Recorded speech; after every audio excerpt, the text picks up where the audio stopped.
여러분 안녕하십니까? 뉴스가 있는 저녁을 시작합니다. 내일부터 러시아, 벨라루스에 대한 우리 정부의 비전략물자 수출 통제가 시작됩니다. 피해 기업에 대한 긴급 금융 지원과 정보 제공 및 안내 서비스도 진행되고 있습니다. 뉴스가 있는 저녁 오늘은 북한의 대륙간 탄도미사일 발사에 대한 대응 조치, 그리고 코로나19 상황과 새롭게 번지는 스텔스 오미크론 변이를 중심으로 살펴보겠습니다. 먼저 오늘의 주요 내용을 윤보리 앵커가 소개합니다. 전해주시죠. 네, 오늘의 주요 뉴스 전해드립니다.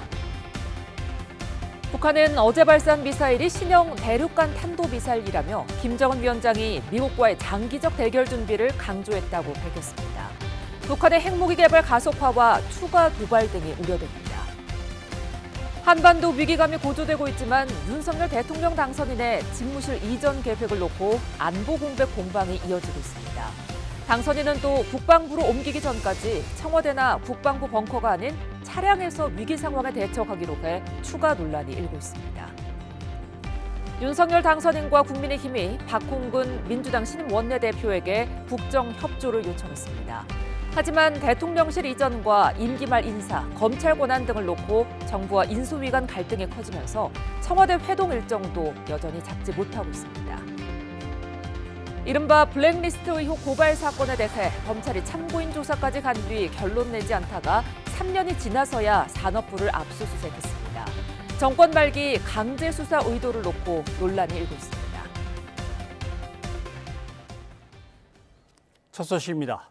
북한이 어제 발사한 미사일은 신형 대륙간 탄도미사일 화성 17형이라며 발사 장면을 공개했습니다. 시험 발사를 지켜본 김정은 위원장은 국가의 모든 힘을 국방력 강화에 집중하겠다고 밝혔습니다. 김문경 기자입니다. 북한이 신형 대륙간 탄도미사일 ICBM 화성 17형을 시험 발사했다며 발사 장면을 공개했습니다. 지난 2020년 10월 열병식에서 좌우 22개의 바퀴가 달린 발사 차량에 선보였던 것과 크게 다르지 않았습니다. 북한은 이 ICBM이 6,248km까지 상승한 뒤 1,090km를 비행했다고 밝혀 우리 군의 분석과 거의 일치했습니다. 김정은 위원장은 시험 발사를 지도하면서 미국과의 장기적 대결에 맞서 국방력 강화에 모든 힘을 최우선적으로 집중해 나가겠다고 밝혔습니다. 어떠한 군사적 위협 공갈에도 끄떡없는 막강한 군사 기술력을 갖추고 이 제국주의와의 장기적 대결을 철저히 준비해 나갈 것이라고 말씀하셨습니다. 또 이번 시험 발사 성공을 주민의 전폭적 지지로 쟁취했다며 대내 결속을 꾀하는 모습도 보였습니다. 북한은 나아가 자력갱생의 창조물, 조국과 후손의 영원한 안녕, 핵전쟁 억제력 지속 강화 등을 언급하며 핵무기 개발을 멈추지 않겠다는 의지도 내비쳤습니다. 앞으로도 우리 국가를 위하여, 우리 당을 위하여, 우리의 김정은 동지를 위하여 무적의 핵공격 수단들을 더 많이 개발해 나갈 불타는 결의를 가졌습니다. 북한의 다른 매체는 우리 정부가 한미연합훈련 정상화를 추진하고 있다고 언급한 뒤 그 결과가 얼마나 참혹한지 뼈저리게 후회해도 소용이 없을 것이라고 위협했습니다. 북한 스스로 발사 중지를 약속한 금기를 파기하고 국방력 강화를 언급하면서 앞으로 ICBM과 잠수함 발사 탄도미사일 추가 발사 등 지속적인 도발 가능성도 함께 열어놓은 것으로 보입니다. YTN 김문경입니다. 어제 신형 대륙간 탄도미사일 화성 17형을 시험 발사했다는 북한의 주장에 대해서 우리 군은 여러 가능성을 염두에 두고 있습니다. 화성 15형일 가능성에 무게를 두고 있는데 공개한 사진도 어제 촬영된 게 아닐 수도 있다고 보는 것으로 알려졌습니다. 이승윤 기자입니다. 북한이 신형 대륙간 탄도미사일로 주장하는 ICBM 화성 17형은 탄도 중량과 사정거리가 지난 2017년 완성된 화성 15형을 크게 능가합니다. 최대 사거리가 13,000km 안팎인 화성 15형과 달리 15,000km를 넘을 것으로 추산됩니다. 미국 본토 전역을 비롯해 아프리카와 오세아니아 등 주요 대륙 일부를 모두 사정권 안에 둘 수 있습니다. 백두산 트윈 엔진 두 쌍 4기를 장착해 추진력이 높고 무엇보다 핵탄두 두세 개가 들어갈 수 있는 다탄두 형상을 지녀 상당히 위협적입니다. ICBM 중에는 세계에서 가장 긴 것으로 평가받고 있는데 군 당국은 그러나 북한의 발표에 의구심을 나타냈습니다. 북한 공개 보도와 관련하여 한미 정부 당국은 여러 가지 가능성을 염두에 두고 정밀 분석 중에 있습니다. 한미 정부 당국은 북한이 24일 실제로는 기존 ICBM인 화성 15형을 쏜 뒤 화성 17형을 세 차례 발사했을 때 촬영한 모습을 편집해 공개 발표했을 가능성에 무게를 두는 것으로 알려졌습니다. 발사가 이뤄진 날 평양 순안의 날씨가 흐렸다는 점 등을 따져보면 사진에 찍힌 기상 상황은 다소 다르다는 겁니다. 다만 2011년 11월 발사된 화성 15형은 정점 고도가 2475km, 사거리는 950km였는데 24일 발사된 ICBM은 훨씬 높은 6200km 이상의 고도로 치솟고 사거리도 1080km로 늘어나 드러난 재원은 다른 것처럼 보입니다. 전문가들은 탄도 중량을 줄이면 사거리를 늘리는 건 가능하다고 분석했습니다. 한미 군 당국은 실제로 지난 24일 순안비행장에서 화성 15형을 포착한 것으로 전해졌습니다.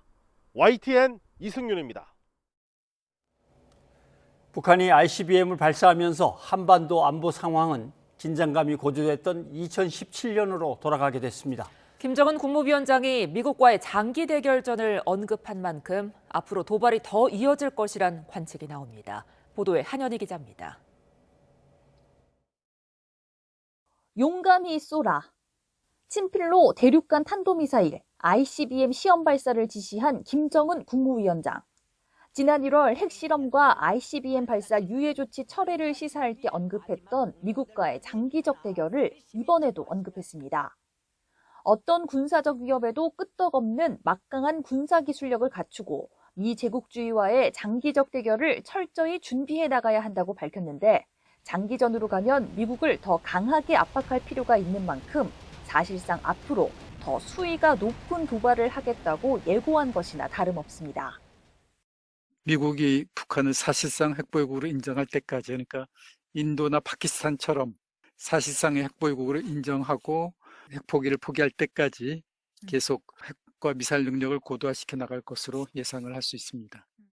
북한이 핵실험과 ICBM 발사 유예 조치, 그러니까 모라토리엄 철회를 시사한 지 2달 만에 실제 행동에 나선 건 미국의 입장 변화가 없었던 점이 작용했다는 분석입니다.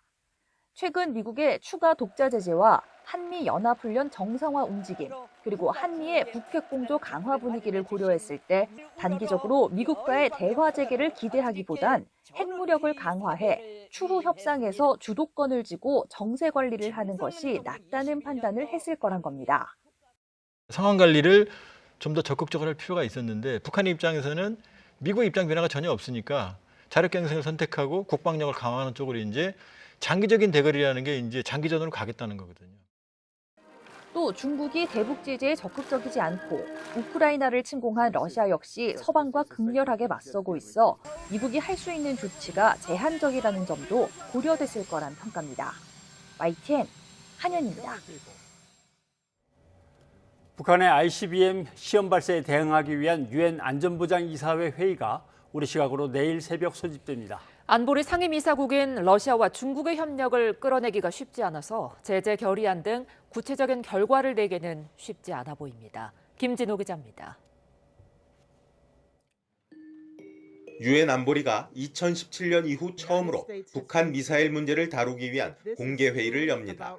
안보리 상임이사국인 미국, 영국, 프랑스와 알바니아, 아일랜드, 노르웨이 등 6개국이 소집을 요구한 데 따른 것입니다. 안보리는 앞서 2017년 북한이 화성 15형을 발사한 뒤 추가로 ICBM 발사를 하면 대북 유류 공급 제재를 자동으로 강화하는 조항이 담긴 2397호 결의를 채택한 바 있습니다. 그러나 이번 회의에서 의장 성명 또는 언론 성명이나 대북 추가 제재 결의안 채택 같은 가시적인 성과가 도출될 수 있을지는 미지수입니다. 안보리 결의 채택을 위해서는 15개 이사국 중 9개국 이상이 찬성하고 5개 상임이사국이 거부권을 행사하지 않아야 하기 때문입니다. 최근 우크라이나 전쟁으로 러시아가 미국, 유럽과 대립각을 세우면서 유엔에서 서방대 중국, 러시아의 대결 구도가 강해진 만큼 안보리 차원의 공식 조치에 대해 이들의 협조를 얻기가 쉽지는 않을 것으로 보입니다. Be very surprised if we get any diplomatic cooperation with Russia. I think that's pretty obvious. In fact, moving forward, Russia is going to be looking at all the pressure points and all the ways it can kind of poke the West and poke the United States and make our situation more complicated. 이런 가운데 미국은 북한의 탄도미사일 개발과 관련해 제재 카드를 또 꺼냈습니다.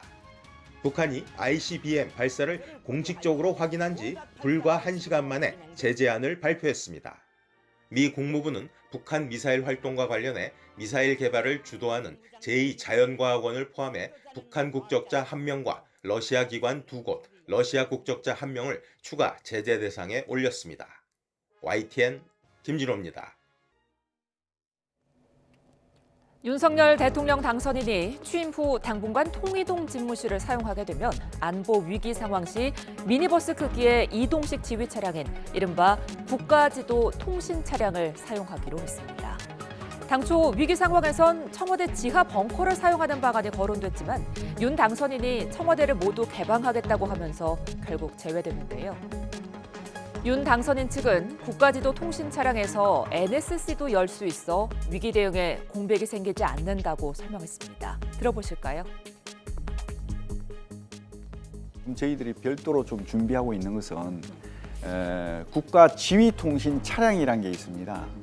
이 국가 지휘 통신 차량은요, 대통령께서 이동하시는 과정에 상황이 발생했을 때 이용할 수가 있고, 지방에 어떤 그런 시차를 가셨을 때, 그럴 때 이제 갑자기 상황이 벌어지면 다시 올 수가 없잖아요. 그런 상황에서 임시로 할 수 있도록 준비되어 있는 겁니다. 이 차량에는 국가 지휘 통신망뿐만이 아니고 재난안전관리망까지도 같이 연결되어 있고요.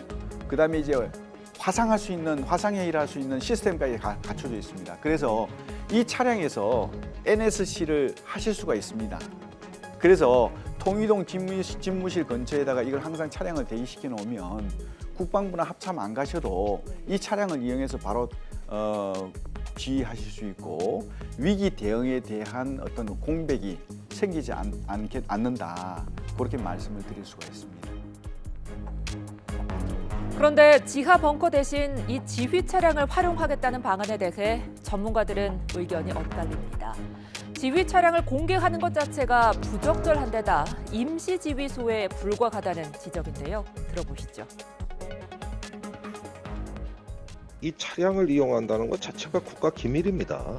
적대 세력에게 있어서는 또 하나의 어떤 표적을 지금 만천하에 다 알려주고, 심지어는 그런 차량에 들어가 있는 시스템이 무엇이라고 하는 이런 내용까지도 인수위에서 공개해버렸다는 것은 앞으로 대통령의 경호와 안전 위기 관리의 어떤 일종의 심하게 얘기하자면 이적행위 같은 행태까지라고도 비난받을 수 있거든요. 통이동 집무실에서 5분 거리에 가장 현대화되고 종합적인 위기관리센터가 있는데 이걸 쓰지 않고 비좁은 버스 안에서 위기관리를 하겠다.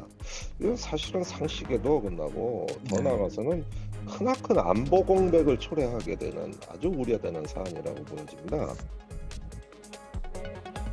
반면 대통령은 지휘시설과 실제 관제시설이 하나일 필요가 없고 중요한 것은 회의이기 때문에 기술적 문제를 해결하면 된다는 의견도 있습니다.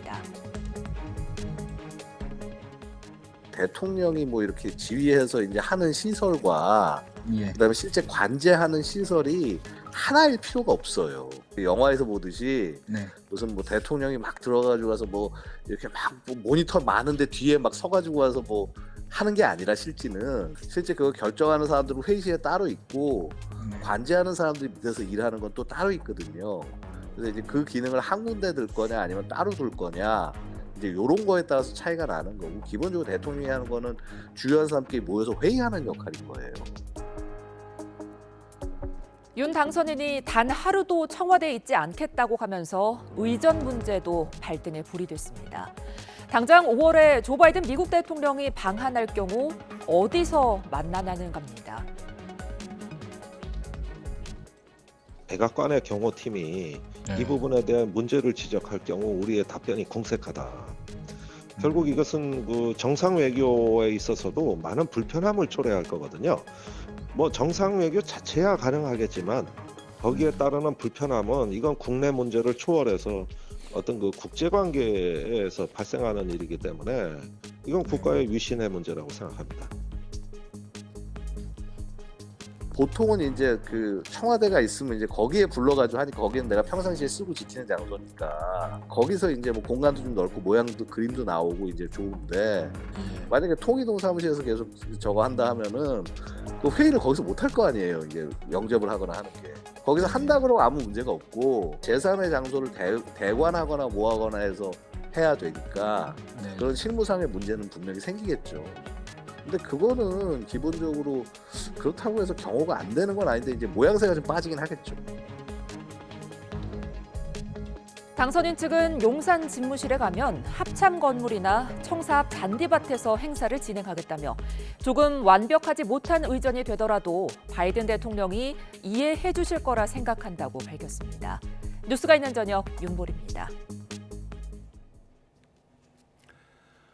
윤석열 대통령 당선인 비서실장인 장제원 의원이 더불어민주당의 박홍근 신임 원내대표를 예방해 당선인의 축하를 전하며 협치를 요청했습니다. 이에 대해서 박 원내대표는 여야의 협력은 당선인과 국민의힘 태도에 달렸다고 강조해 인수위와 여당의 신경전이 이어지고 있습니다. 조성호 기자입니다.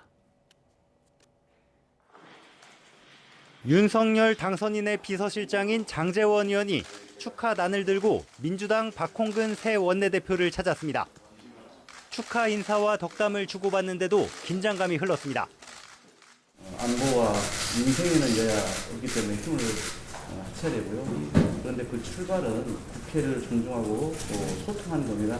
늘 존중하고 의논 드리고 이렇게 또 하겠습니다. 25분가량 만남에서 장 의원은 소통하고 경청하며 국정을 운영하겠다는 윤 당선인 뜻을 전했습니다. 박홍근 신임 원내대표께서는 을지로위원회를 이끌었습니다. 을지로위원회가 우리 사회적 약자들을 보호하자는 그런 위원회 아니겠습니까? 그런 차원에서 협치가 굉장히 잘 될 것 같다라는 말씀을 하셨어요. 반면 박 원내대표는 신구 권력 충돌 양상을 거론하며 문재인 대통령과 격이 없는 소통을 요청했습니다. 협치하려면 윤 당선인, 국민의힘의 태도가 중요하다며 견제의 고삐를 당겼습니다. 여야가 얼마만큼 협력하는가는 전적으로 윤석열 당선자의 의지와 국민의힘 태도에 달려 있습니다. 새로운 여야 관계 설정의 첫 관문은 3, 4월 국회를 민생과 개혁의 장으로 만드는 겁니다. 국민의힘도 거대 야당의 협조를 바란다고 맞받았습니다. 야당의 협조가 그 어느 때보다 절실합니다. 여야가 상호 존중과 소통, 협치를 통해 민생 생기에 전념하여 국민에게 신뢰받는 국회를 만들어 나갈 수 있게 되기를 기대합니다. 여소야대 정국을 앞두고 잇따라 협치를 요청하는 건데 갈등은 좀처럼 풀리지 않는 모양새입니다. 인수위원회는 민주당 의원들이 경찰청에 업무보고 자료를 제출하라고 요구한 걸 공개하면서 인수위에 협조하지 말라는 신호이자 상식에 반하는 처사라고 날을 세웠습니다. 민주당도 윤 당선인이 문 대통령과 인사권 행사를 놓고 반목하는 걸 겨냥해서 오만과 독선에 찬 제왕적 행보를 한다며 맹비난했습니다. 첨예한 신경전이 이어지면서 윤석열 당선인과 국민의힘이 정부 조직 개편부터 내각 구성까지 170석 넘는 민주당의 도움을 기대하기 쉽지 않을 거란 관측도 나옵니다. YTN 조성호입니다. 오늘 대통령직 인수위에 사실상 마지막 업무 보고를 간 여성가족부는 폐지 이후 업무가 여러 부처로 나뉘어 옮겨질 것으로 보입니다. 교육부는 과학기술부문과의 통폐합이 유력하게 거론되고 있습니다. 개훈이 기자입니다. 윤석열 대통령 당선인은 여성가족부 폐지 공약을 관철하겠다는 입장을 재차 강조했습니다.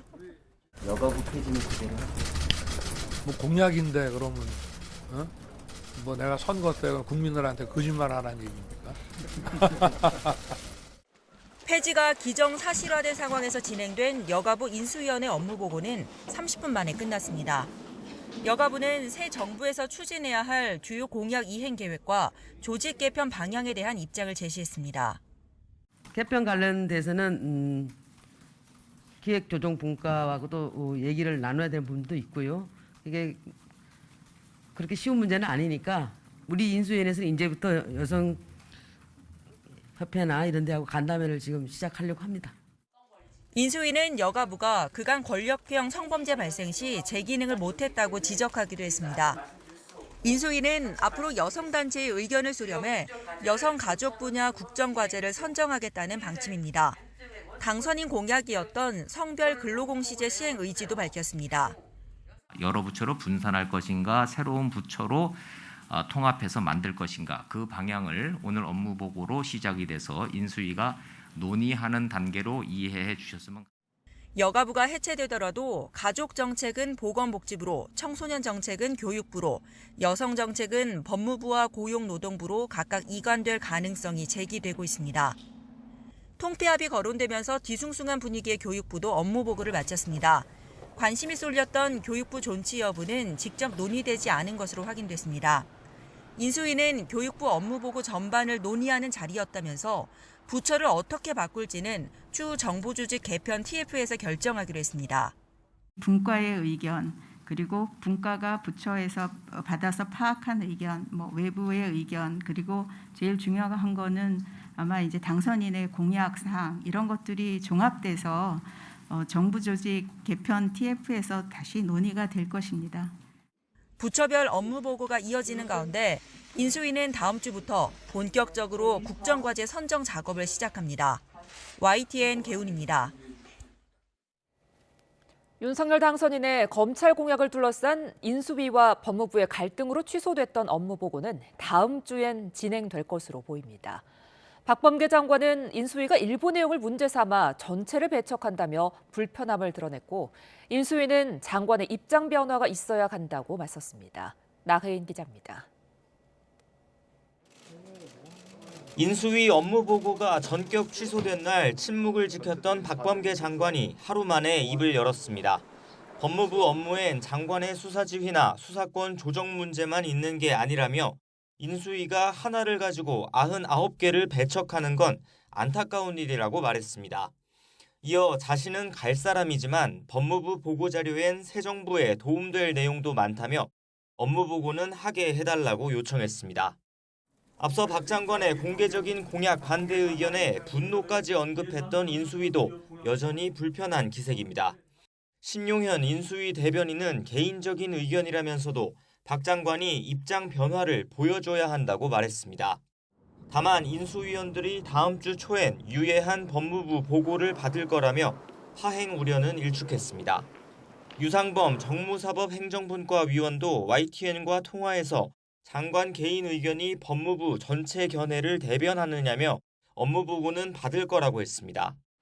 인수위는 하루 전 단독으로 진행된 대검찰청 업무보고에서 당선인 공약에 대부분 찬성한다는 뜻과 함께 지난해 서울 남부지검에 신설된 금융증권범죄 수사협력단을 정식 직제화하자는 요청도 받은 것으로 파악됐습니다. 한때 여의도 저승사자로 불리다 추미애 전 장관 시절 폐지된 증권범죄 합동수사단이 전신격인데 직접 수사를 확대하려는 움직임으로 해석됩니다. 대검은 또 조국 전 장관 시절 인권보호와 피의사실 공표 차단 차원에서 제정된 형사사건 공개금지 규정도 손봐야 한다고 보고했습니다. 개선이 필요하다 쪽으로 공감대가 있었다고 합니다. 국민의 알 권리가 과도하게 제한되고 추측성 언론 보도 양산을 조장한다는 비판이 존재하고 있습니다. 다만 대검은 독자 예산 편성권을 주면 검찰총장이 국회에 출석 요구에 전향적으로 응해야 한다는 인수위 요청에는 신중한 검토가 필요하다는 입장입니다. 한 차례 파행된 법무부 업무보고가 다음 주 진행되면 극한 대립은 해소되겠지만 보고 내용이나 수위를 두고 언제든 갈등이 재현될 가능성은 남아 있습니다. YTN 나혜인입니다. 산업부의 산하기관장 사퇴 종용, 이른바 블랙리스트 의혹 고발 사건에 대해 검찰이 오늘 압수수색을 벌였습니다. 참고인 조사를 했지만 결론을 못 내 수사를 사실상 중단한 지 3년이 지나 강제 수사에 나선 배경도 궁금증을 낳고 있습니다. 박기환 기자입니다. 검찰이 산업통상자원부를 전격 압수수색했습니다. 지난 2019년 이른바 산업부 블랙리스트 의혹과 관련한 고발이 접수된 지 3년 2개월 만입니다. 검찰은 산업부 인사 관련 부서에서 과거 산하기관장의 사퇴를 종용한 내부 지시나 보고자료가 있는지 확인한 것으로 알려졌습니다. 이른바 산업부 블랙리스트 의혹 사건 수사는 지난 2019년 1월 자유한국당이 백운규 장관과 이인호 차관 등을 직권남용 등 혐의로 고발하면서 시작됐습니다. 당시 자유한국당은 2017년 9월 산업부가 한국전력 산하 발전소 4곳의 사장에게 사퇴를 종용해 일괄 사표를 내게 했다고 주장했습니다. 길게는 2년 넘게 임기가 남아있었는데 산업부 담당국장과 개별적으로 만난 뒤 4개사 사장이 거의 동시에 사표를 냈다는 겁니다. 담당 국장이 이 발전사 사장들을 개별적으로 광화문에 있는 모 호텔로 불러내서 사표 제출을 종용하였습니다. 환경부와 마찬가지로 블랙리스트가 작성이 되었고 당시 고발장을 접수한 서울동부지검은 관계 산하기관장들을 불러 참고인 조사를 했지만 결론을 내지 못한 채 수사가 사실상 중단됐습니다. 비슷한 시기 환경부 블랙리스트 사건도 수사했던 지검장과 차장, 부장검사 등 지휘부는 모두 사의를 표명하고 검찰을 떠났습니다. 검찰 관계자는 산업부 사건과 비슷한 환경부 블랙리스트 사건 판결 결과를 지켜본 뒤 법리 검토를 거쳐 강제 수사에 나서게 됐다고 설명했습니다. 환경부 블랙리스트 사건으로 기소된 김은경 전 장관은 지난 1월 대법원에서 징역 2년형을 확정받았습니다. 당시 검찰은 청와대까지 수사를 확대하려 하다 정부 여당과 갈등을 빚기도 했습니다. 고발 후 3년 만에 다시 산업부에 대해 강제 수사에 나선 검찰이 의혹을 제대로 규명할 수 있을지 또 어디까지 수사가 확대될지 주목됩니다. YTN 박기환입니다. 네, 대통령 집무실 이전 등을 놓고 청와대와 윤석열 당선인 측의 갈등이 쉽사리 봉합되지 않고 있습니다. 또 이런 가운데 북한이 4년여 만에 대륙간 탄도미사일을 발사하면서 정치권에 어떤 영향을 미칠지도 관심이 쏠리고 있습니다. 배종호 세한대 교수, 이기재 동국대 겸임교수와 전국 상황을 살펴보겠습니다. 어서 오십시오. 안녕하세요. 반갑습니다. 이 교수님 반갑습니다. 네, 안녕하세요. 뭐 아무튼 갈등이 계속되고 있는데 예. 신구 권력 누가 잘했다 잘못했다를 떠나서 누가 좀 한 발 물러서면 될 텐데라고 한다면 어떻게 얘기하시겠습니까? 뭐 한 발 물러서는 쪽이 잘하는 거죠. 잘하는 겁니다. 그리고 네. 누구한테 더 책임이 있느냐라는 것과 관련해서는 만남을 거부하는 쪽이 책임이 더 있을 수밖에 없는 것이죠. 그런데 이제 대통령 당선인하고 그리고 또 대통령하고 만나는 것이 무슨 어려운 일이 아니고 예. 자연스럽게 만나야 되는 절차 아니겠습니까? 그런데 이제 두 분의 회동이 벌써 16일이 지났어요. 통상 역대 대통령 당선인 그리고 대통령들 보면은 열흘 안에 만났거든요. 최장 지연된 분이 이제 김영삼 전 대통령 당선인하고 노태우 대통령인데 18일 걸렸어요. 그래서 이제 이번 일요일 날까지도 두 분 회동이 안 되면 이제 최장 지연 기록을 바꾸는데 지금 이 두 분의 이런 모습을 보고 있는 국민들은 상당히 좀 마음이 편치 않을 것 같아요. 그래서 두 분의 만남은 일단 최소한 국민들에 대한 예의이자 또 의무다. 그래서 속히 만나야 된다라는 얘기를 좀 강조를 하고 싶습니다. 이기재 교수님이 어느 쪽이 이렇게 한 발 좀 물러섰으면 좋겠는데라고 말씀하신다면 어떻게 표현하시겠습니까? 저는 어쨌든 새 정부가 출범을 하고 안정적으로 국정을 운영해야 되지 않겠습니까? 그러니까 아무래도 각자 입장은 있겠죠. 이제 예. 물러나서 마무리하는 지금 문재인 정부 입장에서도 깔끔하게 좀 정리하고 싶고 더 지지받고 가고 싶겠지만 예. 국민들 입장에서는 사실 마무리되는 정권보다는 새롭게 출범하는 정권이 훨씬 더 기대치가 높을 것이고 그 정부가 좀 안정적으로 일을 할 수 있게 좀 도와줘야 되지 않겠냐. 아무래도 저는 그쪽에 방점이 있지 않겠나 이런 생각이 들어요. 그래서 사실 집무실에 대한 어떤 그 이전 문제 같은 경우는 예비비 승인을 안 했잖아요. 예. 그래서 저는 그 문제에 대해서 이제 사실은 그 골이 굉장히 깊어졌다. 그 이후에 이제 더 강대강으로 가는 거 아닌가. 사실 인사 문제 같은 경우는 저는 오히려 잘 슬기롭게 풀면 얼마든지 풀 수 있는 문제라고 생각을 예. 하는데 집무실 문제 때문에 결국 이제 통일동을 사용하겠다고 계속 하고 있는 상황에서 이제 시간이 이제 며칠 남지 않았거든요. 이제 절대 시간을 이미 넘겼다는 거거든요. 이런 상황에서 과연 이 골이 계속 풀릴 수 있을지 예. 국민들 걱정은 더 커져가고 있다고 생각합니다. 아무튼 이제 국내에서 정치적 상황에 몰두하다 보니까 이제 엉뚱한 데서 일이 터졌습니다. 북한이 대륙간 탄도 미사일을 사실은 약속을 깨고 발사를 했는데 정치권의 반응을 먼저 한번 들어보고 얘기를 계속 나누기로 하죠. 청와대 이전에 무조건 올인할 것이 아니라 국가 안보의 공백을 먼저 생각하고 전문가의 의견과 여론을 수렴해 신중하게 추진해야 할 것입니다. 북한이 ICBM 발사 도발까지 하고 나선 상황인데 국가 방위에 바늘만한 빈틈도 있어서는 안 된다는 점을 당선인은 명심해야 할 것입니다. 국민의 불안감과 경고를 무거운 마음으로 새겨 들으시기 바랍니다. 오히려 더 국방부 청사로 저희가 들어가는 것을 국민들께서 저희가 국민 속으로 들어가는 통합과 소통의 의지뿐만 아니라 안보에 있어서도 더 확실하고 안보 강국으로 든든한 외교 안보를 펼칠 것을 국민들이 믿고 선택해 주셨다고 그렇게 생각을 합니다. 또한 앞으로 북한의 어떠한 도발과 관련해서도 국민 여러분들께 그 믿음에 변치 않도록 저희가 노력하도록 하겠습니다. 네, 집무실 이전 얘기를 하면서 안보 공백 얘기가 나왔거든요. 위기관리센터와 관련해서. 그런데 저렇게 막수화된다면 여론상으로 보면은 옮기자라고 하는 쪽이 좀 불리해지지 않나요? 어떻습니까? 저는 이제 그렇게 생각을 합니다. 지금 어쨌든 간에 그러니까 청와대 이전과 그다음에 이제 국방부 이전과 청와대를 그대로 사용하는 것이 지금 여론조사로 보면은 아무래도 청와대에 그냥 있어 달라는 그 여론조사가 굉장히 높게 나오지 않습니까?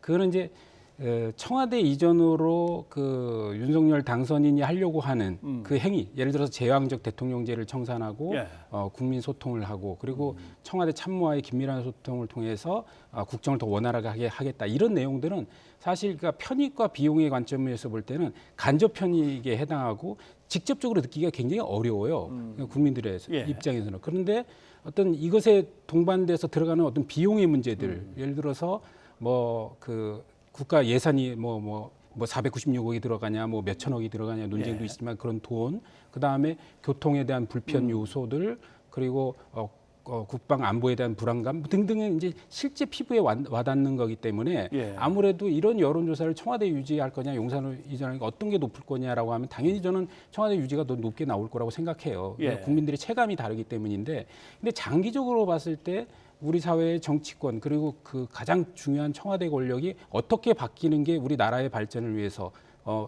보다 좋을 것인가라는 측면에서 보면 사실 이게 편익 비용으로 딱 산술되기 어려운 측면들이 있거든요. 그래서 이런 간접 편익의 문제에 대해서 좀 고민해줄 필요가 있다 이런 생각이 들기 때문에 이게 당장에 이게 부정적 의견만 갖고 이렇게 평가하기는 좀 무리가 있다 이런 말씀드리겠습니다. 근데 북한이 대한민국의 상황을 뭐 이것저것 정무적인 판단까지 고려해 가면서 쏴버리지는 않을 거고 자기들 스케줄대로 막 쏘는 것 같은데 이렇게 계속 시험 발사가 이어지거나 대륙간 탄도미사일이 또 등장하거나 하면은 결국은 이게 글쎄요, 선거가 지방선거 있고 뭐 이제 총선은 좀 뒤로 가야 됩니다만은 어느 쪽이 유리하겠습니까? 정치적으로는. 일단 뭐 안보 불안 문제가 나온다면은 결국은 집권 세력에게 더 부담이 많이 되겠죠. 왜냐하면 더구나 지금 윤석열 대통령 당선인 같은 경우에 청와대 이전과 관련해서 핵심적으로 문제제기가 들어온 게 안보 공백 논리 아니겠습니까? 그런데 지금 이제 북한이 레드라인 넘어가지고 ICBM을 발사를 했기 때문에 이게 실제 위협으로 지금 다가오고 있는 그런 현실이거든요. 저는 개인적으로 그래서 윤석열 대통령 당선인의 이 청와대 집무실 이전에 대해서 국민들의 이제 부정적인 여론이 굉장히 높지 않습니까? 뭐 거의 뭐 보니까 갤럽 같은 경우도 찬성은 36밖에 안 되고 반대는 53. 그리고 또 뭐 미디어 토마토 같은 경우는 58대 33으로 거의 2배나 높거든요. 그래서 이런 상황에서 지금 윤석열 대통령 당선인이 실제로 청와대를 용산으로 이전할 수 있을까라는 것과 관련해서 저는 좀 다시 한번 지금 윤석열 대통령 당선인이 거둬들일 수 있는 그런 기회가 되지 않았냐라는 생각도 좀 해보고요. 그런 차원에서 저는 윤석열 대통령 당선인이 이걸 마치 수사하듯이 목표 정해가지고 갈 문제가 아니고 이런 기회에 오히려 국민들의 좀 의견을 수렴해서 국민들이 불안해하지 않도록 안보 공백이 오지 않도록 좀 차근차근 좀 진행할 필요가 있지 않나라는 생각이 좀 듭니다. 근데 장기적으로 보면은 결국 문재인 대통령이 북한에게 취했던 어떤 대화를 위주로 끌어내려는 이런 정책은 이제 실패한 걸로 판명이 되고 결국 윤석열 새 대통령이 이제 추진하려는 한미 동맹을 훨씬 더 강화하면서 일본의 협조를 더 끌어들이는 이런 쪽이 또 설득력을 얻게 되는 거 아닙니까? 한반도 평화 프로세스의 성과가 결국 무위로 돌아갔다라는 얘기는 할 수 있지만은 한반도 평화 프로세스의 접근 방법이 틀렸다라고 얘기하기는 좀 어렵죠. 왜냐하면 강대강으로 가면은 결국 ICBM 발사하고 북한이 지금 결국 핵실험까지 다시 재개하거든요. 예. 그것도 방법이 아니고 결국은 북한의 비핵화를 끌어내기 위해서는 대화와 협상으로 가야 된다라는 것은 지금 뭐 윤석열 대통령 당선인도 부정하지 않기 때문에요. 그걸 부정할 수는 없는 것 같고 지금 상황에서는 어떻게 실제 하고 있는 이 위협에 여야 분열 없이 안보에 대해서 일치된 목소리를 내느냐라는 것이 굉장히 중요하고 그리고 이제 북한의 이 무력 도발의 수위가 계속해서 높아갈 텐데 그러면 이런 높아가는 또 높아갈 것으로 예상되는 북한의 무력 도발에 대해서 어떻게 대응하느냐가 굉장히 중요한 문제 아니겠습니까? 네, 그래서 저는 이제 여야가 이 부분에 있어서는 한 목소리를 내야 된다고 보고 다행히 지금 이제 북한의 ICBM 발사에 대해서 도발에 대해서 문재인 대통령 또 윤석열 대통령 당선인 그리고 민주당 또 국민의힘 한 목소리를 냈지 않습니까? 그래서 이런 기조가 저는 좀 필요하다라는 얘기를 좀 강조하고 싶습니다. 북한 도발의 장기화 국면에서는 어떨 거라고 보십니까? 그러니까 저는 이제 문재인 정부가 뭐 한반도 신뢰 프로세스 이게 추진하면서 지금까지 뭐 정상회담을 추진하고 그래서 평화가 왔다. 그리고 이제 북한은 더 이상 주적이 아니다. 그리고 뭐 북한의 미사일 실험 같은 경우에 대해서도 뭐 우리도 뭐 무기 체계 점검하지 않냐 이런 식의 태도를 보여왔잖아요.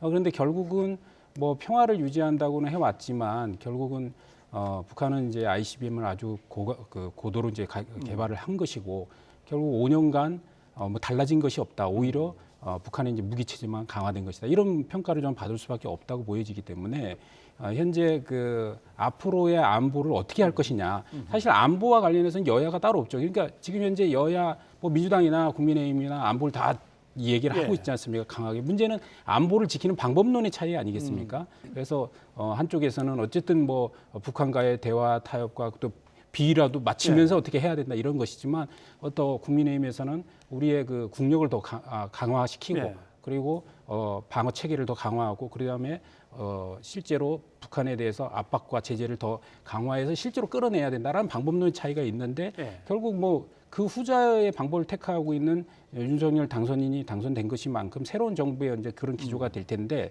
지금 현재 당장 쏘고 있는 어떤 ICBM 관련해서는 이게 뭐 선거에서 바로 뭐 유불리를 가르고 이렇게 하기는 저는 어렵다고 봅니다. 실제로 여태까지 사례를 보면 최근에 뭐 선거에서도 미사일을 발사했었잖아요. 그런데 그것이 뭐 대선에서의 득표율을 가르는 어떤 분수령이 되지는 않았거든요. 그래서 그거로 인해서 뭐 지방선거의 유불리나 이렇게 해석하기보다는 오히려 이 문제에 대해서 앞으로 진짜 어떻게 해결할 것인지 무조건 그러면 윤석열 당선인이 생각하듯이 북한에 대한 제재와 압박만 한다고 해서 이 문제가 해결될 것은 아니기 때문에 결국 이제 한미 공조라든가 여러 가지 다양한 방법 그리고 인수위에서도 최근에 어쨌든 북한에 대한 어떤 지원이라든가 이런 부분에 대해서는 같이 이제 동시에 투트랙을 해야 된다는 부분을 밝혀왔기 때문에 이런 부분에서 실기를 저는 모아가야 된다고 생각합니다. 제가 짧게만 첨언을 한다면요.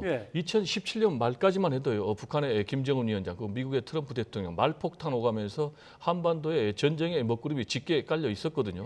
그런데 이제 한반도 평화 프로세스가 평창 동계올림픽 계기로 해서 진행이 되면서 4년 4개월 동안 북한의 김정은 레드라인 넘지 않았고 나름대로 한반도에 그래도 평화가 어느 정도 있었단 말이에요. 그러면 이제 윤석열 대통령 당선인이 이제 새 정부 출범해서 그러면 본인의 집권 5년 기간 동안에 어떻게 북한의 핵무장의 고도화를 막으면서 동시에 한반도 평화와 안정을 지키는 것 이건 이제 본인의 과제로 남아 있는 것 아닌가 생각이 좀 됩니다. 그런데 뭐 유불리를 따질 만한 문제는 사실 아닌 것 같다라는 말씀에도 저 참 공감이 되고 그러나 이게 어떤 계기가 됐으면 하는 바람은 또 있습니다. 그냥 생각 같아서는 현재 뭐 국가안전보장회의를 구축하고 있는 주요 멤버들하고 인수위원회 쪽에 주요 멤버들 다 한자리 위기관리센터에 모이셔서 거기서 뭐 국방장관하고 뭐 국정원장이 다 브리핑도 하고 뭐 이렇게 하면서 한번 우르르 모이고 그다음에 또 이제 하나씩 풀어나가면 안 되나? 될까요?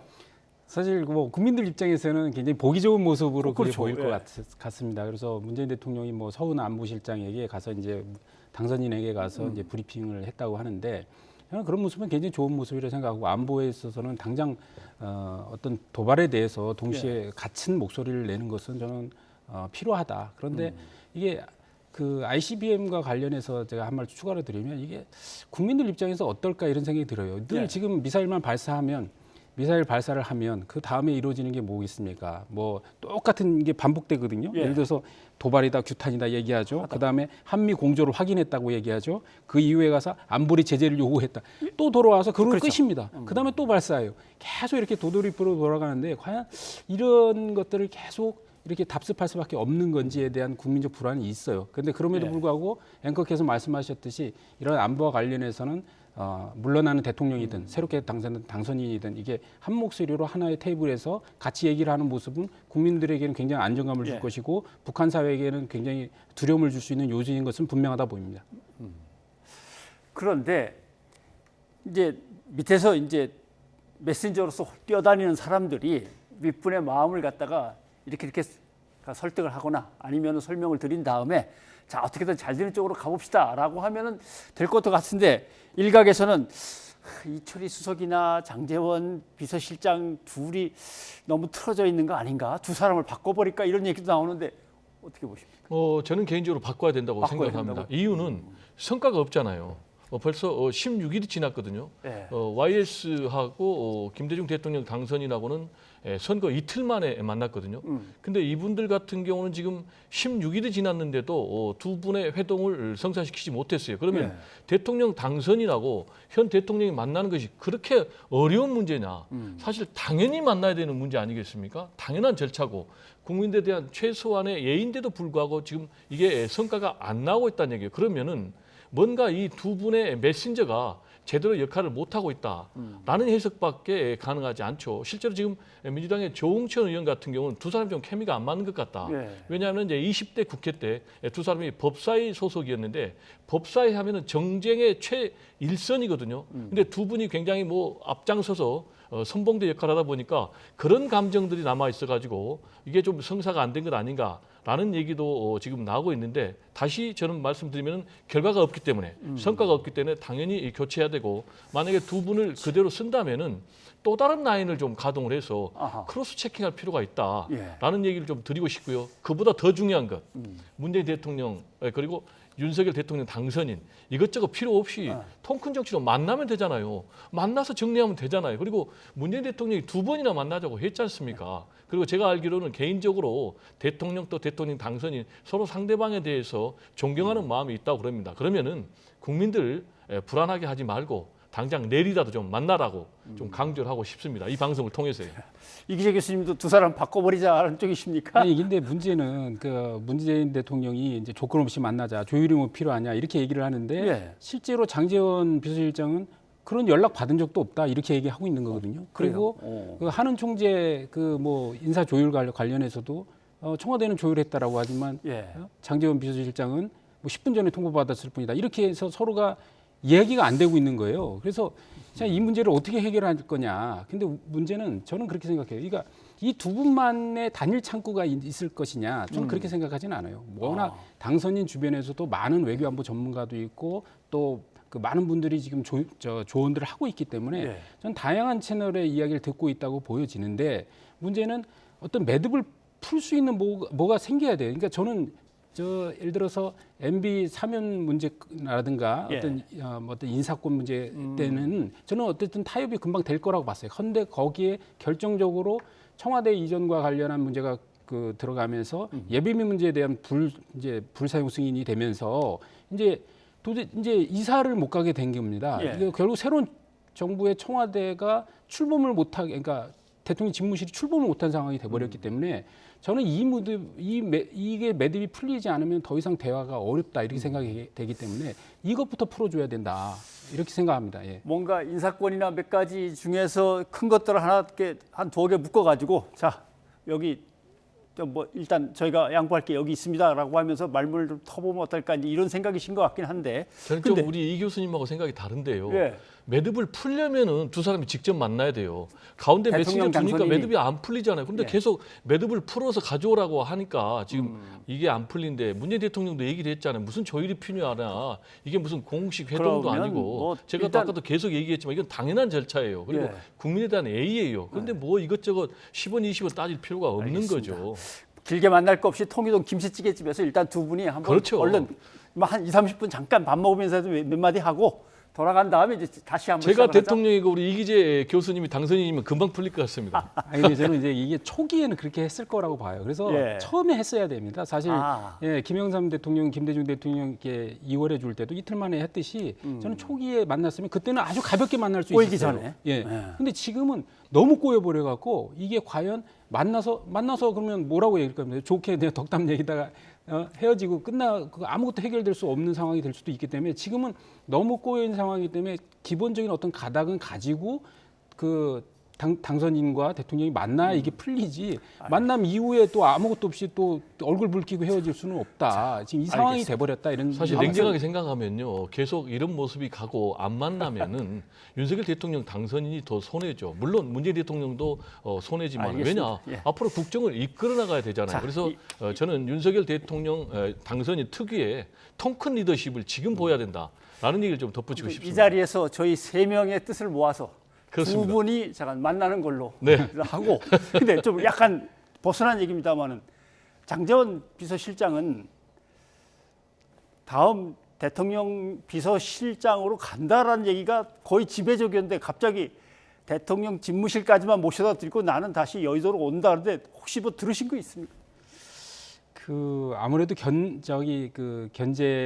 목소리도 있을 것이고 그다음에 아마 조언도 있을 거예요. 지금 현재 뭐 윤회관이 있니 없니 뭐 얘기들을 하지만 어쨌든 간에 윤석열 당선인이 처음에 경선 캠프를 시작할 때 예. 공신들이 있지 않습니까? 그렇죠. 그 공신들 중에 한 분이 장제원 비서실장인데 이분이 청와대로 들어가서 청와대 권력을 가지고 그다음에 권성동 의원이 뭐 예를 들어서 원내대표가 되고 이런 구도를 했을 때 과연 국민들로부터 어떻게 보여지겠느냐. 당장 지방선거도 앞두고 있고 이런 상황에서 저는 현명한 선택들을 하고 있다 이런 생각이 들어요. 그래서 뭐 권성동 의원도 이제 원내대표를 안 나가는 거로 얘기를 하고 있는 거로 아는데 장제원 실장도 사실 이 비서실장이라는 자리가 사실 어마어마한 권력인 건 확실해요. 네. 예를 들어서 우리가 이름만 들어도 알다시피 뭐 박정희 시대의 이유락 예?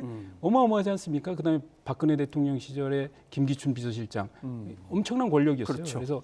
그래서 뭐 우리 노무현 대통령 때는 또 문재인 대통령이 비서실장 하기도 했었죠. 그러니까 이게 비서실장이라는 자리가 가지는 비중이 크기 때문에 사실 3선이라는 의원직을 내려놓고 가야 되는데 그걸에도 불구하고 하고 싶은 저는 욕심은 있을 거라고 봐요. 하지만 그렇게 가서는 안 된다라는 목소리들이 지금 워낙 많고 예. 그런 점을 받아들이지 않았을까 이렇게 판단합니다. 제가 단도직입적으로 전망을 하면요, 저는 대통령 비서실장으로 장제원 현 당선인 비서실장이 간다라는 쪽에 한 표 던지겠습니다. 이유는 결정권이 장제원 대통령 당선인 비서실장에게 있는 게 아니고 윤석열 대통령 당선인에게 있는 거예요. 그래서 대통령 당선인이 당신 나하고 일해야 되겠어 라면은 가야 되는 거예요. 그리고 두 번째로 이 윤석열 대통령 당선인의 장제원 지금 비서실장에 대한 신임도가 굉장히 높아요. 그 이유는 굉장히 능력이 뛰어나다는 거예요. 예를 들면 무슨 사안이 발생했어요. 그러면 이란 사안 딱 주면서 선택하십시오라고 하는 거예요. 그리고 이걸 선택을 하면 그 이후에는 본인의 뭐 여러 가지 주장 덮고 완전히 그게 성사될 수 있도록 노력을 한다는 거예요. 그리고 세 번째로는 그리고 장제원 대통령 당선인 비서실장 입장에서도 3선의 국회의원을 내려놓고 가야 되는데 그것보다는 얻는 게 더 크다는 것이죠. 만약에 대통령 비서실장을 하면 본인의 어떤 국정 운영 경험이 되니까 본인도 큰 정치를 하고 싶지 않겠습니까? 지역구가 또 부산이니까 언제든지 뭐 국회의원 할 수 있다라는 그런 계산이기 때문에 결국은 윤석열 대통령 당선인이 결정하면 간다 이렇게 전망합니다. 알겠습니다. 자, 장혜원한테 나중에 한번 다시 물어봐야겠는데요. 두 분이 이렇게 설명하던데 어떻게 큰 그림을 그릴 거냐 아니면 당장의 문제를 생각할 거냐 한번 물어보겠습니다. 그리고 또 하나 이제 갈등이 빚어질 만한 문제가 발생했습니다. 사실 거슬러 올라가면 2017년이죠. 백운규 산업통상부 장관이 한국전력과 관련된 자회사 4곳의 사장들을 정권이 바뀌었으니 이제 물러나라, 자리를 비워라라고 압박을 넣었다라고 하는 혐의가 당시로서는 뭐 자유한국당이죠. 자유한국당이 고발을 했었습니다. 이건 직권남용이다라고 고발했었는데 그동안 별일이 없었는데 이제 와서 고발한 지 한 3년이 더 지났는데 갑자기 압수수색이 들어가고 검찰이 시작을 했습니다. 따지고 보면은 현 정권하고 관계가 있는 이제 혐의들이고 의혹들인데, 아직 집무실 이전 문제도 확정이 안 됐는데 벌써부터 보복 수사가 들어가느냐 이런 의혹도 제기되고 과연 그럴까?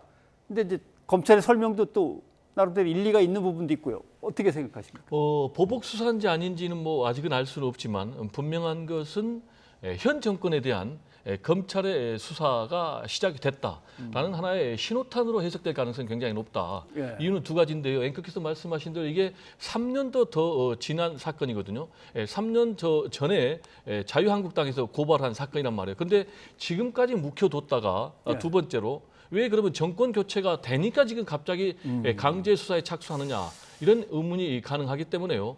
본격적으로 현 정권에 대해서 수사를 한 것으로 보이고요. 중요한 것은 이제 대통령 당선인 같은 경우는 시스템에 따라서 수사를 한다라고 얘기를 했지만은 이게 시스템 따라서 수사를 한 것인지 아니면 뭐 알아서 기어서 수사를 한 것인지는 좀 모르겠어요. 예. 지난번에 뭐 녹취록에도 나왔지만은 이 사정 당국이 좀 무서운 게요. 권력에 알아서 그냥 수사를 한다는 것 아니겠습니까? 그래서 이런 부분에 대한 이제 수사가 확대가 되면 될수록 앞으로 지금 극단적인 여소야대 상황에서 여야가 극도로 충돌하지 않을까라는 좀 그런 우려는 드는 상황입니다. 예.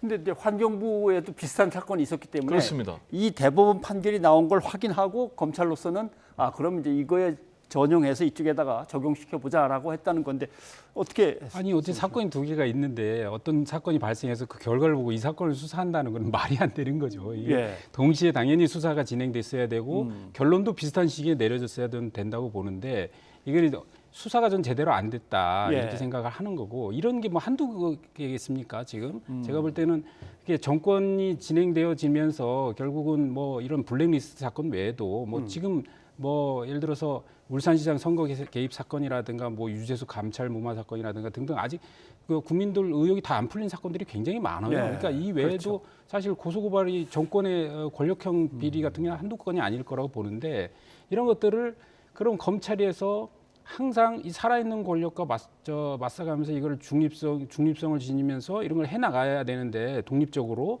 이런 부분이 제대로 안 되었잖아요. 그래서 문재인 정부에서 5년 동안 검찰 개혁을 주장해 왔는데 지금 검찰 개혁의 본 모습이 이 모습인 거예요. 그러니까 지금 이 모습은 과거 문민정부 수립 이후부터라도 하더라도 검찰의 아주 전형적인 모습 아닙니까? 정권이 바뀌면 바뀐 정권에 대해서 칼을 들이대고 정권이 또 이렇게 새로운 정권에 대해서는 입맛을 맞추고 과거 정권에 대한 자료 갖다 주고 이게 계속 반복되어 온 거거든요. 그러면 5년 동안 문재인 정부의 검찰 개혁이 뭘 했냐 이거죠. 지금 결국은 검찰 개혁이라는 게 검찰의 중립성과 독립성을 강화하는 방향으로 가야 되는데 살아있는 권력을 어떻게 보면 본인들이 지키기 위해서 검찰을 옥죄이는 방식으로 해왔기 때문에 결국은 이게 반복적으로 이런 역사가 되풀이되고 있다 이렇게 말씀드릴 수밖에 없을 것 같습니다.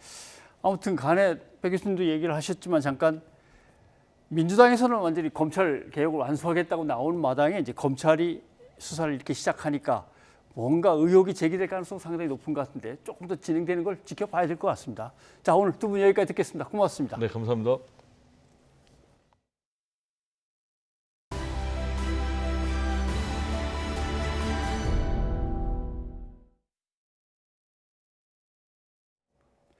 정부는 오미크론 대유행이 정점을 지나 완만한 감소세를 보이고 있다고 평가했습니다.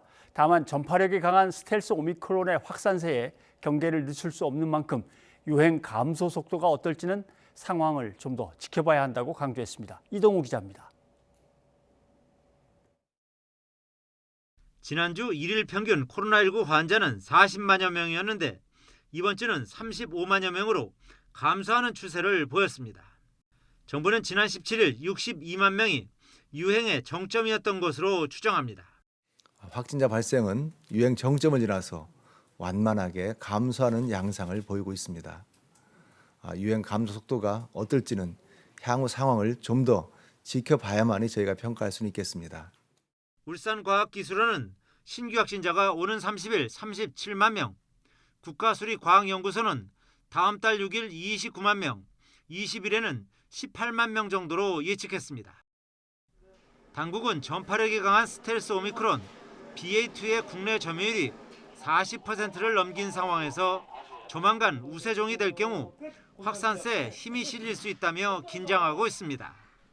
실제로 독일도 환자 증가세를 보이고 프랑스나 이스라엘도 정점 뒤 내림세에서 다시 반등하는 등 유행의 불확실성이 커졌다는 설명입니다. 당국은 국내 여러 기관의 유행 예측 현황을 검토한 뒤 다음 주 월요일에 향후 예측치를 발표할 방침입니다. 이런 가운데 사망자 증가세는 여전합니다. 사망자는 393명으로 연일 400명대 전후 발생하고 있습니다. 전문가들은 하루 평균 500명의 초과 사망이 발생해 과장장이 포화 상태까지 이르는데 이는 요양시설이나 의료사각지대에서 코로나19와 직간접적으로 관련이 있는 죽음이라고 주장합니다.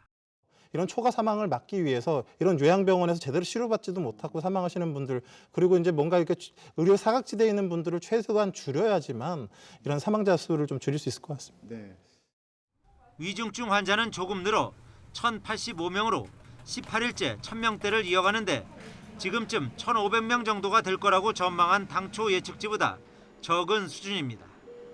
당국은 오미크론의 낮은 중증화율과 고령층의 높은 3차 접종률, 치료제 처방이 효과를 보고 있다며 위중증 환자를 최소화하는 데 최선을 다하겠다고 강조했습니다. YTN 이동호입니다. 60대 고령층이나 면역 저하자도 동네 병원에서 신속 항원 검사로 확진 판정을 받으면 재택치료 일반관리군으로 분류합니다. 기존 집중관리군 범위를 축소한 건데요. 고위험군을 더 두텁게 보호하려는 조치라는 정부 설명과 달리 전문가들은 사실상 관리에 손을 놓는 거라며 우려를 표했습니다. 이형원 기자입니다. 60살 이상 고령층과 면역 저하자 등 고위험군 일부도 재택치료 일반관리군으로 분류되기 시작했습니다. 보건소 PCR로 확진됐다면 집중관리군에, 동네 병의원 신속항원검사로 확진되면 일반관리군에 포함됩니다. 어디서 확진 판정이 이루어졌느냐에 따라 하루 2번 모니터링을 받을 수 있는 집중관리군 여부가 갈리는 겁니다. 정부는 확진검사를 받는 동네 병원에서 진단과 처방까지 받을 수 있게 되는 만큼 고위험군 보호를 강화한 조치라고 강조했지만 전문가들은 재택치료 환자 급증에 정부가 사실상 손을 놓은 것이라고 비판했습니다. 고령층 등 고위험군은 상태가 급격히 나빠질 수 있는 만큼 의료기관 모니터링이 필수라는 겁니다. 진료를 의원급에서 받았더라도 당연히 재택의료기관에 인계가 되거나 아니면 그 의원 직접 재택에 참여하거나 이렇게 유도를 하는 게 맞아요. 누군가가 의무적으로 전화를 해주는 상황하고 그렇지 않은 상황은 완전히 달라지거든요. 비용을 절약하려고 하는 거로밖에 안 보이는 거예요. 집중관리군은 숫자가 너무 많아지다 보니까 뭐 약제 투여라든지 뭐 이런 게 적절히 안 이루어졌기 때문에 이렇게 된 것 같고요. 우려는 이제 일반관리군한테 처방이 적시에 그 현장에서 이루어지지 않으면 접근성이 오히려 나빠질 수 있는 문제가 있으니까. 한편 정부는 피해 최소화를 위해 먹는 치료제 46만 명분 조기 도입을 서두르고 있습니다. 확보한 물량은 100만 4천 명분에 달하는데 가장 먼저 도입된 파이자의 팍스로비드는 16만 3천 명분이 들어와 11만 명분 넘게 사용됐습니다. 여기에 4만 4천 명분이 추가 도입됐고 이달 말에는 4만 명분이 더 들어올 예정입니다. 머크사의 라게브리오도 이미 도입된 2만 명분에 더해 이번 주말 8만 명분이 추가로 들어옵니다. 3월 말부터 4월까지 총 46만 명분이 들어올 걸로 말씀드렸습니다. 3월에는 18만 4천 명분이고요. 4월에는 27만 6천만 명분입니다.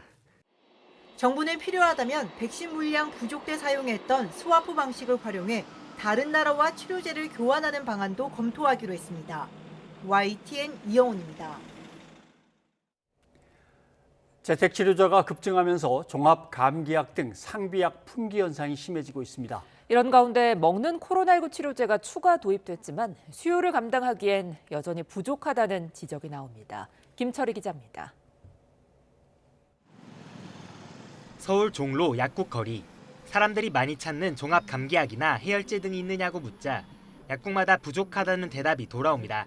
다 없다니까 몽땅 약 자체가 아예 없는 거예요? 약 자체가 없는 건 뭐예요? 있는 약보다 없는 약이 더 많은 것 같아요. 종합병 감기약도 없고 목감기약도 없고. 취재진이 직접 찾아가 본 약국 모두 이처럼 물량 공급에 어려움을 겪고 있었습니다. 약국들도 약을 구하려 사방팔방으로 연락을 돌려보지만 필요한 물건을 구하는 건 하늘의 별 따기입니다.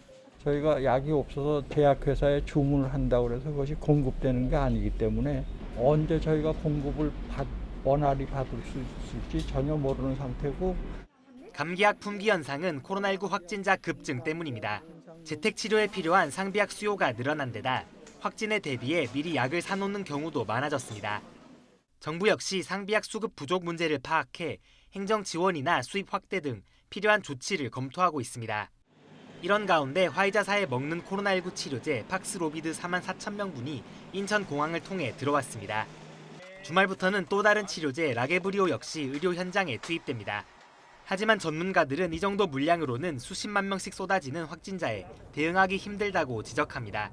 지금 분량 들어도 하루치 정도밖에 안 될 정도로 정말 작은 분량이기 때문에 거의 배분이 안 된다고 할 수가 있죠. 그 약이 그렇게 없다면 최대한 외교적 노력으로 약을 받아오는 게 가장 급선무고, 또 평소 다니던 병원에서 치료제를 처방받을 수 있도록 하는 등 처방 절차를 간소화해야 한다는 목소리도 나옵니다. YTN 김철입니다.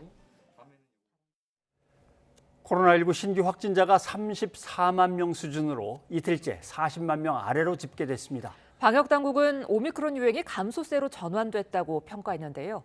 현재 상황 이재갑 한림대 강남 성심병원 교수와 자세히 짚어보겠습니다. 안녕하십니까? 네, 어서 오십시오. 안녕하세요. 김부겸 국무총리는 오늘 회의에서 확산세는 꺾였다. 그다음에 이제 고비는 넘기고 있다고 본다라고 하는데, 확산세가 꺾였다는 게 확산되다가 멈추고 또 언제 뻥 터질지 모른다는 뜻인지 이제부터는 정말 감소세로 간 거다라고 봐야 되는 건지 어떻게 보십니까? 예, 대부분 이제 수학적 모델링하는 팀의 예측 자료를 보면 이번 주부터 이제 완만하게 떨어질 거다라고 이제 이미 지금 예측을 하고 있는데요. 네. 다만 이제 지금 BA2라 그래서 스텔스 오미크론의 영향도 있고 또 워낙에 확진자 규모가 너무 커져 있기 때문에 매우 완만하게 떨어질 거다. 그러니까 예전에 우리가 이제 지난 4차 유행 때 같은 경우는 딱 정점 꺾고 나서 뭐 갑자기 7,000명이 뭐 5,000명, 4,000명 되게 금방 떨어졌잖아요. 네. 그런 형태가 아니라 거의 한 달에 거쳐서 되게 완만하게 떨어질 거라고 예상해서 아마 4월 달 안에도 뭐 최소 10만 명 이상 아니면 20만 명 이상의 확진자는 계속 나올 수도 있다. 이렇게 예측을 하고 있습니다. 네. 근데 지금 문제가 위중증 환자와 사망자 수잖아요. 사망자가 오늘만 해도 393명이 나왔고 어제는 470명이 나왔거든요. 지금 현재 상황 어떻게 보십니까? 그러니까 이제 지금 사망하시는 분들이 대부분 1, 2주 전에 진단받았다가 상태가 나빠진 분들의 숫자입니다. 네. 그러니까 지난주 한 이제 50만 넘게 60만에 가깝게 확진자 나왔고 이번 주에도 이제 거의 50만 가까이 확진자가 나왔었기 때문에 지금의 사망자가 또 1, 2주 있다가 반영이 될 거니까 지금보다 더 많은 사망자가 1, 2주에 발생할 수도 있다라는 부분이거든요. 그리고 중증 환자가 뭐 계속 많이 늘고 있지는 않지만 사망자가 그만큼 많아져서 중증 환자가 안 들고 있는 상황이어서 앞으로 의료 체계 입장에서 이제 의료계 입장에서는 앞으로 3, 4주 정도의 많은 사망자, 많은 중증 환자가 발생할 거다 이렇게 지금 생각을 하고 있습니다. 그러면 사실은 그 확진자 수가 시기에 따라 뭐 어느 나라가 많다가 또 그 나라가 줄면 또 다른 나라가 많아지고 막 복잡했지만 적어도 우리가 늘 내세웠던 거는 그래도 사망률, 치명률을 보면은 대한민국이 상당히 낮다. 사망자 수가 적다. 인구 비례로 해서라고 이제 늘 내세웠던 건데 사망자가 어디까지 늘어나겠습니까? 그러니까 뭐 하루 사망자가 많게는 이제 뭐 1,000명까지는 안 가겠지만 지금보다 더 늘어서 한 500~600명 이상까지 늘어날 수도 있지 않을까 너무 우려되고 있는 상황이고요. 그러니까 사실 외국 같은 경우는 거의 2년 동안 이제 걸쳐서 여러 번 3~4번에 걸쳐서 사망자가 많이 발생한 상황인데 우리나라는 2년 동안 발생한 거의 거의 대부분과 같은 숫자를 최근에 한 달 사이에 지금 거의 사망하고 있는 상황이라서 이제 그런 부담들을 생각하시면 될 것 같고 실제로 뭐 화장장이나 뭐 장례식장이 부족하다라는 상황이 벌어진 거는 예전에 미국에서 뭐 시체를 냉동고에 보관하거나 뭐 이랬던 얘기 들었잖아요. 뭐 그 정도까지는 아니지만 그만큼 우리나라도 초과 사망, 그러니까 실제로 이제 평상시 사망자보다 훨씬 많은 사망자가 현재 발생하고 있다라고 보시면 될 것 같습니다. 네, 더 늘지 않아야 될 텐데 참 걱정입니다. 이런 가운데 선별진료소에서는 이제 더 이상 신속 항원 검사를 하지 않고 치료에 집중하겠다고 하더라고요. 이게 어느 정도 효과가 있을까요? 사실 선별진료소의 가장 큰 문제로 삼았던 게 진단을 할 수 있는 데는 되지만 거기서 뭐 처방을 받거나 이러지는 않거든요. 네. 그러니까 이제 그래서 그렇게 되면 이제 처방을 받기 위해서 재택치료를 가거나 따로 약을 받기 위해서 의원급에 연락을 하거나 하는 상황들이 됐었기 때문에 근데 최근 들어서 의원급이나 병원급 의료기관 중에 외래에서 환자를 직접 신속항원 검사를 하는 기관들이 늘어서 어떻든 간에 이제 외래 중심, 그러니까 이제 병원 중심의 진료, 원래 우리가 하던 진료 체계를 이제 환원하겠다는 의미로 보면 되고요. 사실 보건소가 이런 검사 체계에 많이 동원되다 보니까 이제 이런 재택 관리나 이런 이제 이제 격리돼 있는 부분 관리가 너무 힘든 상황이었는데 여기 인력들의 일부를 이제 그쪽에 돌려서 이제 격리나 이런 부분들을 관리하는 쪽으로 인력을 좀 돌리려는 측면이라고 보시면 될 것 같습니다. 예. 그런데 아까 리포트에도 있었습니다만은 나이가 많거나 네. 그다음에 뭐 나름대로 면역력이 뚝 떨어져 있는 상태인데 동네 병원에서 진료를 받고 확진으로 나오면은 집에서 격리하십시오라고 하면은 결국 공공 의료는 하나도 돌봐주는 게 없는 거 아니냐? 진단도 알아서 받고 치료도 알아서 하라는 얘기 같은데 이러면 오히려 그쪽에서 사망률이 또 높아지면 어떡하냐 이런 걱정도 나오는 것 같습니다. 네, 사실 좀 걱정인 부분인데요. 그러니까 또 좀 관리도 달라지는 게 똑같은 연령대의 고위험군인데 보건소에서 진단받은 분은 재택관리를 받고 동네 의원에서 진료받은 분은 좀 재택관리를 못 받는 상황이 돼서 이 부분도 매우 혼란스러울 수밖에 없고요. 또한 이제 진단받고 동네 의원에서 약을 처방받아 집에 갔었을 때 약도 제대로 먹고 있는지 또한 효과가 있어서 좋아지고 있는지 이런 부분들이 모니터링이 돼야 중간에 상태가 악화되는 것들을 체크할 수 있는데 이 부분들을 좀 정부가 안 해주겠다라고 얘기하는 부분이어서 정부가 왜 이런 식으로 하는지에 대해서 참 의구심이 상당히 많이 드는 상황입니다. 또 왜 먹는 치료제의 공급 이야기도 계속 나오고 있었잖아요. 정부가 추가 공급을 이제 추가 도입을 추진하고 있다고 하는데요. 지금 치료제 부족 사태 어느 정도 해결이 될까요? 지금 현재 아직까지 처방이 제한되는 건 지역적 차이 때문에 처방이 되거나 안 되거나 하는 수준이기는 한데요. 지금 하루에 팍스로비드가 6,000명에서 7,000명 정도 처방이 되거든요. 네. 그러니까 4만 명분 들어와 봐야 한 5, 6일 정도밖에 못 쓰는 분량밖에 안 됩니다. 예. 그러니까 이제 그러다 보니까 이제 혹시라도 약품이 부족한 지역을 대비해서 라게브리오라고 약간 효과는 떨어지지만 대체할 수 있는 약이 그래서 10만 명을 공급하는 건데 어쨌든 우리나라 입장에서는 앞으로 한 달 정도가 치료제가 가장 많이 써야 되는 상황이기 때문에 그 상황에 약이 부족하거나 그러면 고위험군의 사망률이 올라갈 수 있어서 약제에 대한 추가 공급에 대한 부분들은 아주 서둘러서 준비를 해야 되는 상황이 맞습니다. 예. 이제 국민들도 한 대명 모이면 그중에 한 명은 반드시 감염됐던 사람이 있다라고 하는 거고 2차 맞고 3차 맞은 사람의 숫자도 이 정도 되면은 이제는 뭔가 집단 감염, 집단 면역 이 단계에 이제 가는 거 아니냐고 기대를 자꾸도 하는데 어떻게 보십니까? 그러니까 사실 뭐 집단 면역이라고 할 수 있을 부분들이야 단기적으로 지금 많은 분이 감염이 되니까 일시적으로 이제 유행이 꺾이는 수준일 수밖에 없는데 이제 영국 보더라도 스텔스 오미크론이 주종이 되면서 벌써 확진자 20만 명을 다시 떴거든요. 그러니까 일단 이번에 위기를 지나더라도 어느 정도는 안정된 시기를 보낼 수 있지만 새로운 변이가 출현을 하게 되면 다시 한번 큰 유행을 한두 번은 겪을 수 있는 상황이기 때문에 계속해서 예방 접종하고 그다음에 이제 전반적인 이제 우리의 의료 체계나 이런 부분 손을 봐서 추후에 오는 그런 웨이브를 잘 감당할 수 있게끔 하는 게 일시적인 유행이 잠잠했을 때 해야 되는 숙제라고 보시면 될 것 같습니다. 네. 확진자가 이렇게 이제 폭발적으로 늘다 보니까 요새는 백신에 대한 생각을 거의 안 하시는 것 같아요, 사실. 뭐 2차까지 맞고 확진이 됐으면 3차는 이제 맞지 않아도 된다. 이런 분들도 많이 있는데요. 그렇죠. 어떻게 봐야 될까요? 그러니까 사실 지금은 현재 이제 2차 맞고 걸리신 분들은 3차를 안 맞아도 된다고 돼 있기는 한데 앞으로의 문제가 뭐냐면 최근에 나온 논문 보면 오미크론에 감염이 됐었을 때 다른 변이에 대한 효과가 별로 안 나더라. 오미크론에 대한 효과만 나타나. 그래서 만약에 새로운 변이가 나타나면 백신의 효과도 떨어지고 또한 감염됐었던 효과도 많이 떨어질 거라는 그런 논문들이 나오고 있어서 어쨌든 이번에 오미크론 지나가더라도 새로운 유행이 생긴다 그러면 백신 접종, 추가 접종에 대한 부분들은 반드시 하셔야 될 거라 생각을 하고 있습니다. 네.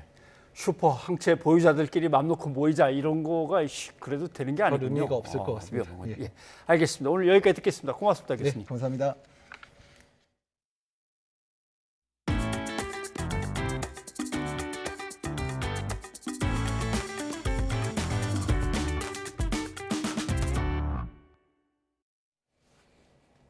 지하철 열차에서 침을 뱉는 등 행패를 부리고 말리는 승객을 휴대전화로 폭행해 다치게 간 20대 여성이 구속됐습니다. 경찰 소환 조사에 수차례 응하지 않는 데다 최근 다른 범죄 혐의로 입건됐을 때도 경찰 조사를 거부한 전력이 있어서 도주 우려가 있다는 이유입니다. 신준명 기자입니다. 지난 16일 밤 9시 50분쯤 서울 지하철 9호선 가양역 방향 열차 안에서 승객이 촬영한 영상입니다. 20대 여성 A씨가 휴대전화로 60대 남성 B씨의 머리를 강하게 내리칩니다. 수차례 머리를 맞은 B씨 머리에선 시뻘건 피가 흐릅니다. A씨는 경찰에 아는 사람이 있다고 소리치며 B씨를 향해 욕설과 폭언을 이어갑니다. 경찰백 있으니까 알아. 경찰백? 알아. 그러니까. 당시 A씨는 열차 좌석 등에 수차례 침을 뱉었는데 이를 본 B씨가 A씨의 가방을 붙잡고 열차에서 내리지 못하게 하면서 시비가 붙었습니다. A씨는 자신을 말리는 다른 승객들도 폭행하다 결국 열차 밖에서 승객들에 의해 제압됐습니다.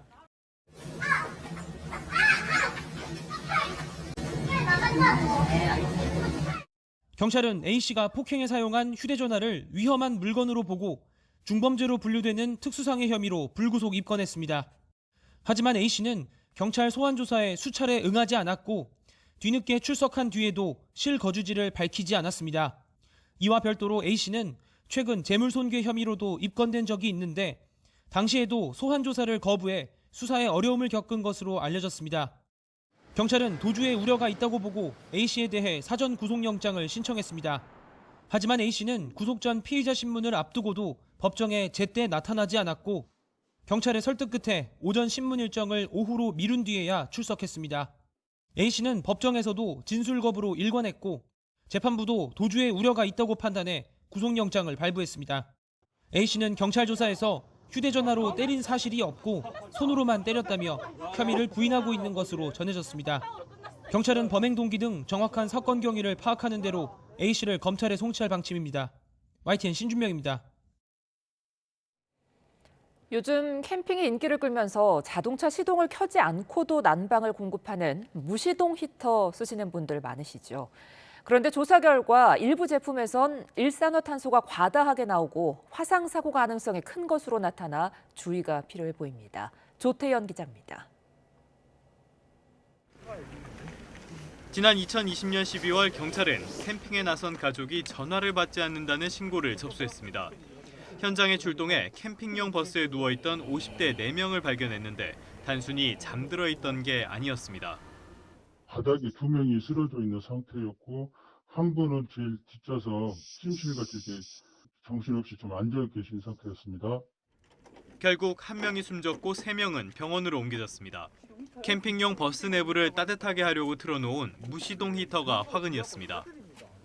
이처럼 캠핑이 인기를 끌면서 무시동 히터를 사용하다 사고가 나는 사례가 빈발하자 한국소비자원이 온라인에서 판매하는 무시동 히터 10개 제품의 안전성을 조사했습니다. 일단 정상적인 작동 환경에선 모든 제품에서 일산화탄소 농도가 0.01% 이하로 나타났습니다. 연소 방식이 비슷한 기름난로의 일산화탄소 안전기준 농도가 0.07% 이하라는 점을 고려하면 비교적 안전한 제품이라는 뜻입니다. 다만 한 개 제품은 히터가 작동되지 않는 등 비정상적인 연소 조건에서 일산화탄소 농도가 9.65%까지 치솟았습니다.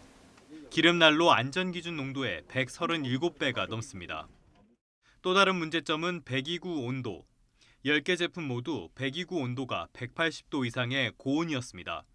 특히 이동형 제품의 경우 400도가 넘는 경우도 있어 화상사고 가능성이 큰 것으로 조사됐습니다.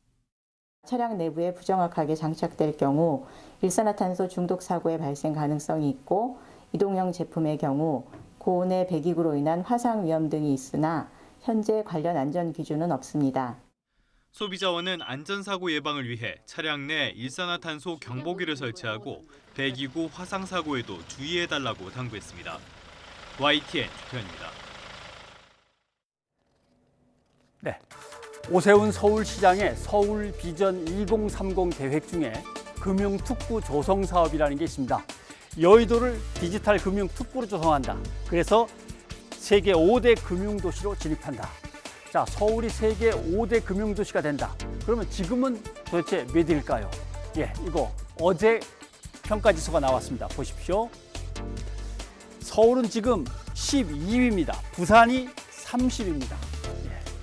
3월, 9월 1년에 2번 평가하기 때문에 9월보다 한 칸 늘었고 부산은 3칸 정도 올라갔습니다. 자, 서울이 금융 경쟁력이 상승세를 타고 있는 건 좋은데 걱정거리가 하나 생겼습니다. 보시면 윤석열 당선인이 산업은행 본점을 부산으로 옮기겠다. 나머지 가능한 한 여러 개를 본점을 전부 다 부산으로 옮겨놓겠다라고 공약을 하고 꼭 지키겠다고 합니다. 자, 대형 금융기관의 본사 이전이 그렇게 간단한 문제는 아닙니다. 한번 보십시오.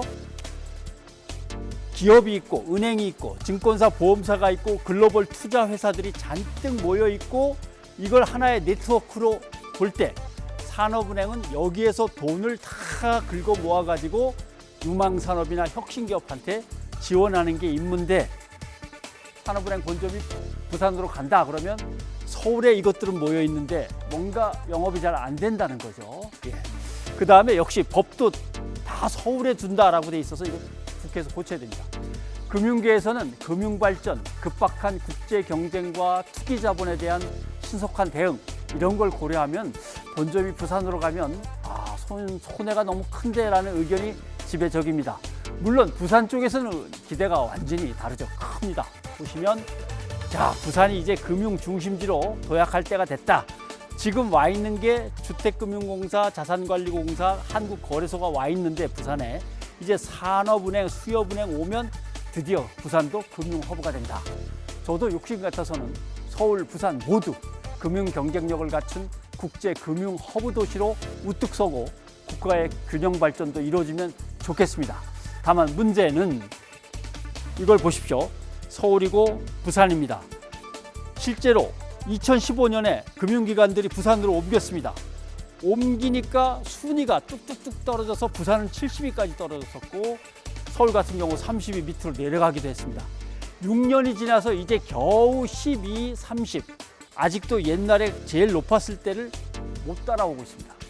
서울 6위, 부산 24위였던 것이 금융기관이 이전하면서 보신 대로 서울 36, 부산 70위까지 내려갔다가 아직도 못 가고 있는 겁니다. 자, 바로 이런 겁니다. 치밀한 계획 없이 이전한다고 갈팡질팡하거나 시간이 오래 걸리면 국가적인 손실이 상당히 크게 따른다는 것을 간과해서는 안 됩니다. 변상욱의 앵커 리포트였습니다. 뉴스 마칩니다. 네, 저희는 다음 주에 다시 찾아뵙겠습니다. 여러분 고맙습니다.